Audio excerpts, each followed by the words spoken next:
My name is Leah, and I met my husband Curtis in college at a party that a friend invited us to.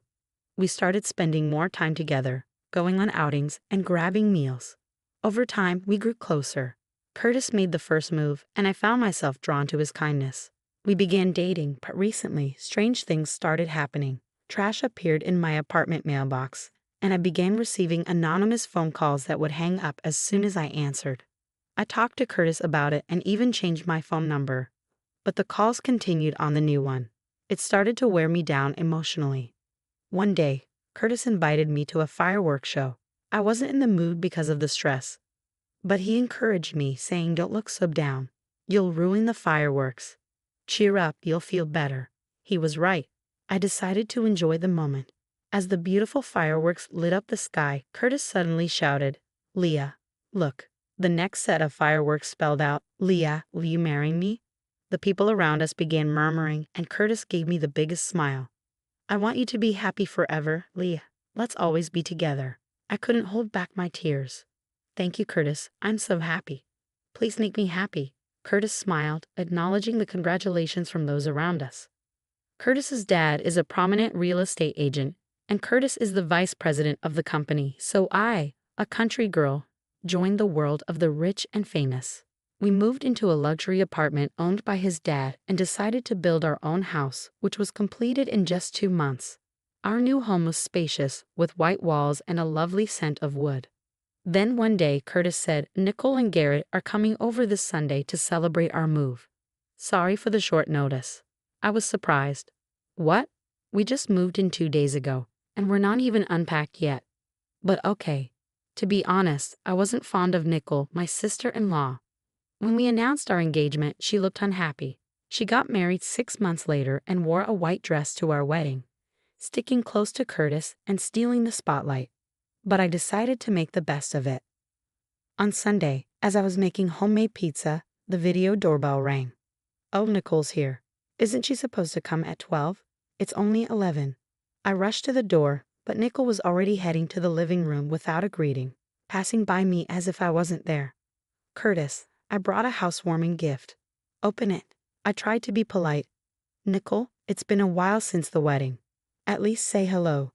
Nicole reluctantly greeted me and handed over a box. "Thanks. Let's see what's inside."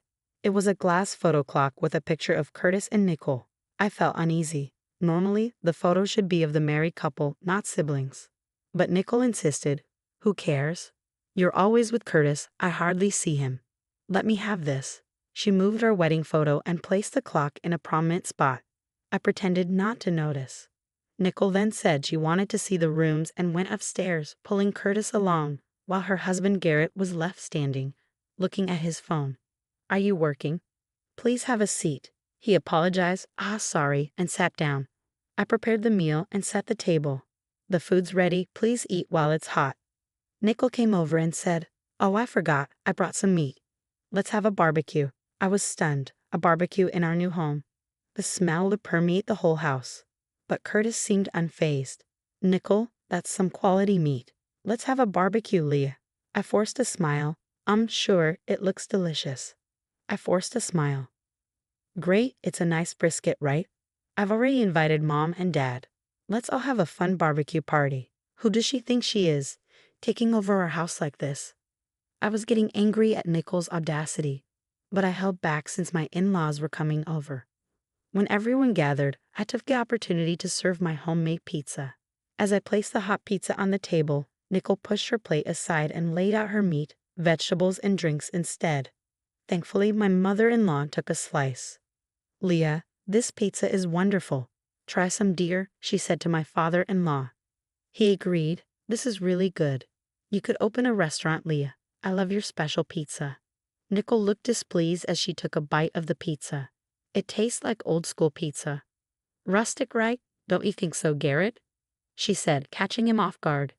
Garrett hesitated, then replied, "It has a nostalgic taste, I guess." I distanced myself from Nicole and started grilling meat near my in-laws. "Leah, let us handle this. You should eat," they insisted. "Thank you, but I'll eat later. Please, go ahead," I replied. Nicole, however, continued to boss me around without mercy. "Leah, Could you grill that meat over there? And we're running low on beer. Sure, but it looks like we're out of beer. I'll go buy some, I offered. No, I'll go, Curtis interjected. No, Curtis, we're all together for the first time in a while. Leah, please go, Nicole insisted. Reluctantly, I went to the nearby supermarket as Nicole instructed and hurried back home. When I returned, Garrett was on the phone near the entrance. I can't make it today. I'll go tomorrow, he said before noticing me and going inside. Sorry for the wait, here's the beer, I said as I handed it to Nicole. Thank you, Leah. Why don't you sit down and eat? She suggested, seating me and placing some grilled corn on my plate, which I reluctantly ate. That was delicious. I'm full. How about you, Leah? Nicole asked with a provocative tone. She had been treating me like a maid, and I hadn't even had any brisket, just corn. I managed to hold back my boiling anger. Didn't we save some meat for Leah? Curtis asked.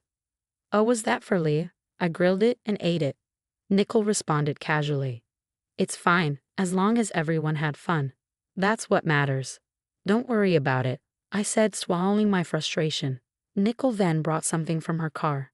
Since I ate your meat, here you go, she said, handing me a bag. Thank you, I replied. Inside was a supermarket sandwich and the bread was already stale. Still, I held back my frustration. Curtis, sensing the tension, said, Leah, sorry for dropping by unannounced. Come visit us sometime, we're leaving now. Sure, we'll come over with Curtis next time. Let's all go out for some good food, I replied. Yes, looking forward to it, Nicole added. But despite my in-laws leaving, Nicole and Garrett showed no signs of leaving. Curtis, let's all play a game of cards, Nicole suggested. I called Curtis into the bedroom. Sorry, I'm not feeling well. Can we ask Nicole and the others to leave? Are you okay? I'll tell them. You rest for a bit, Curtis said before going out to speak to Nicole and the others. Leah's not feeling well, so we'll have to call it a day. Sorry. Sure, Leah must be tired. So we're leaving already. Why don't the three of us go to a club? Nicole suggested, but Garrett intervened. Nicole, let's go home for today. We'll do it another time. How about we visit your apartment next week? Our place is a mess. Let's go out for dinner next week, Curtis suggested. Okay. We'll leave for today. Thanks for having us, Nicole said as they hurriedly left. After they were gone, I asked Curtis, why aren't Nicole and Garrett married yet? I actually don't know. I didn't even know Nicole was dating Garrett, but it's surprising they decided to get married right after we did, Curtis replied. I became curious about Nicole and Garrett. They didn't act like a couple today, and Nicole mostly talked to Curtis. And what was that phone call Garrett made? I decided to rest for the day since I was tired. The next day, Curtis suggested we go out for dinner. Feeling better, I drove to a department store to buy some clothes. As I was about to open my car door in the parking lot, another car pulled in next to me. Garrett was in the driver's seat, and a woman, not Nicole, was in the passenger seat. They were chatting happily. Is Garrett cheating? Such a nice guy. I discreetly left my car and went into the department store. I couldn't get it out of my head and ended up not buying anything. When I got home, I waited for Curtis. I couldn't stop thinking about what I had seen. I don't like Nicole, but she's still Curtis's sister, so it bothered me. When Curtis came home, we headed to the restaurant. I was so preoccupied that I hardly ate. Leah, you're not eating much. Not hungry? Curtis asked. I'm going to the restroom, I said, getting up. As Curtis went to the restroom, his phone buzzed in his bag. Curious, I peeked at it. It was a text from Nicole. Leah is definitely cheating. I saw her with another man. Leah, and you are not a good match. Let's all live together again. You are being deceived by Leah. Nicole was making things up. It seemed she texted him daily. I was angry at myself for worrying about Nicole. Curtis returned from the restroom, picked up his phone and handkerchief, and looked serious. Leah, there's something I've been wanting to ask. Are you cheating on me? Nicole said she saw you with another man. I'm not cheating, Curtis. Where were you? Today, I went to the department store to look at clothes. Did you buy anything? Curtis asked. No, I didn't find anything I wanted. I replied, but Curtis seemed doubtful. He stayed silent during dinner and went straight to our room without saying a word. The next morning, he was still quiet at breakfast. Curtis, are you misunderstanding something? I asked, trying to break the tension. It was clear Curtis was influenced by Nicole's texts, my sudden outing, and the fact that I returned without buying anything. I couldn't stand the thought of our marriage crumbling because of Nicole's meddling.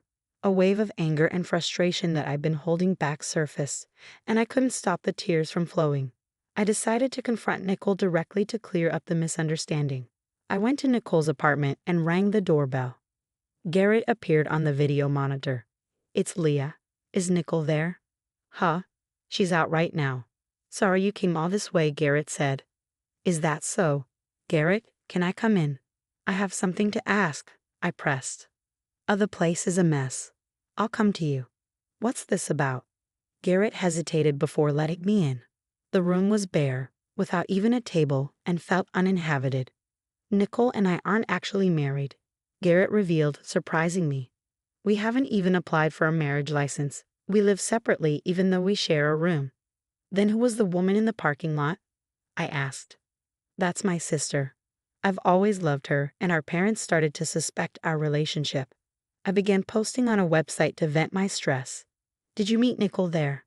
"Yes, we realized we were in similar situations and decided to have a sham marriage," Garrett explained. "That's why you didn't have a wedding," I concluded. "Yes, Nicole loves Curtis, not as a brother, but as a man. She's been trying to break you two up. Even I don't know how to handle her behavior. Nicole has always seen Curtis as more than just an older brother." I returned home and invited Nicole over for dinner by phone. She arrived when Curtis was supposed to be home. "Curtis is working late today," I said. "Then I'm leaving," Nicole responded, but I stopped her. "I heard from Garrett. You two are in a sham marriage and you've been trying to break Curtis and me up. You texted Curtis that I was cheating, didn't you?"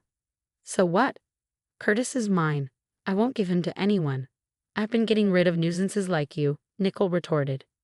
Just then, Curtis, who had been hiding, stepped between us. "Nicole, stop. Is this all true?" "Curtis, you're here? You said you were working late." "You lied," Nicole exclaimed. "I invited Nicole here today because I wanted to hear the truth from her. But I'm disappointed." "Nicole, apologize to Leah," Curtis demanded. Nicole glared at me in silence. "If you can't apologize after hurting someone I care about, I'll stop being your brother today.